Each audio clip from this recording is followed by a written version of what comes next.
আসসালামু আলাইকুম এভরিওয়ান। যারা স্বাস্থ্য সচেতন কিংবা ডায়েট করছেন, আজকের রেসিপিটি তাদের জন্য। আজ তৈরি করে দেখাবো ফিশ সালাদ। এই সালাদটিতে ফিশ এবং ভেজিটেবল ব্যবহার করার কারণে সালাদটি হয়ে উঠেছে হাই প্রোটিন সমৃদ্ধ। তাই আপনি চাইলে এটিকে পূর্ণাঙ্গ মিল হিসেবে খাবারের টেবিলে রাখতে পারেন। তো চলুন আর কথা না বাড়িয়ে সালাদ তৈরি করার সম্পূর্ণ প্রস্তুত প্রণালী দেখে নেই। সালাদ তৈরি করার জন্য আমি এখানে 2 পিস রুই মাছ নিয়েছি। আপনি আপনার পছন্দ অনুযায়ী যে কোনো বড় মাছ এখানে ব্যবহার করতে পারবেন। এখন মাছের মধ্যে দিচ্ছি হাফ চামচ কালো গোলমরিচের গুঁড়া, দিচ্ছি পরিমাণ মতো লবণ, আর দিচ্ছি 1 চামচ আদা বাটা ও 1 চামচ রসুন বাটা। এখন মেজারমেন্ট কাপের হাফ কাপ পরিমাণ পানি দিয়ে ঢাকনা দিয়ে আমি মাছগুলোকে সিদ্ধ করে নেব। সিদ্ধ করার সময় অবশ্যই ওলটপালট করে দিতে হবে, তা না হলে ফিশের সবগুলো সাইড ভালোভাবে সিদ্ধ হবে না।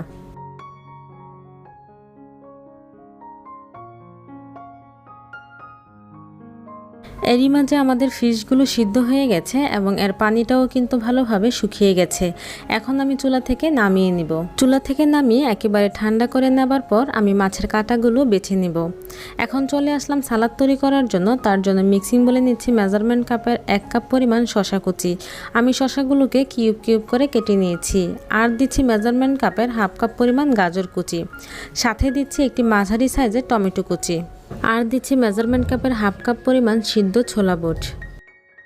আর দিচ্ছি কাটা ছাড়িয়ে নেওয়া মাছগুলো। এই ক্ষেত্রে কিন্তু অবশ্যই কাটাগুলোকে ভালোভাবে বেছে নিতে হবে, তা না হলে কিন্তু খাওয়ার সময় সমস্যা হতে পারে। এখন দিচ্ছি একটি কাঁচামরিচ কুচি। আর দিচ্ছি পরিমাণ মতো ধনেপাতা কুচি। দিচ্ছে 1 ফালি লেবুর রস, এখানে 1 টেবিল চামচের মতো হবে। লেবুর রস কিন্তু অবশ্যই ব্যবহার করবেন, এতে আপনার সালাডটি খেতে ভালো লাগবে এবং ফিশের যে একটা গন্ধ আছে সেটাও থাকবে না। দিচ্ছে হাফ চামচ কালো গোলমরিচের গুঁড়া, আপনি এখানে সাদা গোলমরিচের গুঁড়াও ব্যবহার করতে পারবেন। আর দিচ্ছি পরিমাণ মতো লবণ। সবশেষে দিচ্ছি 2 টেবিল চামচ পানি ঝরানো টক দই।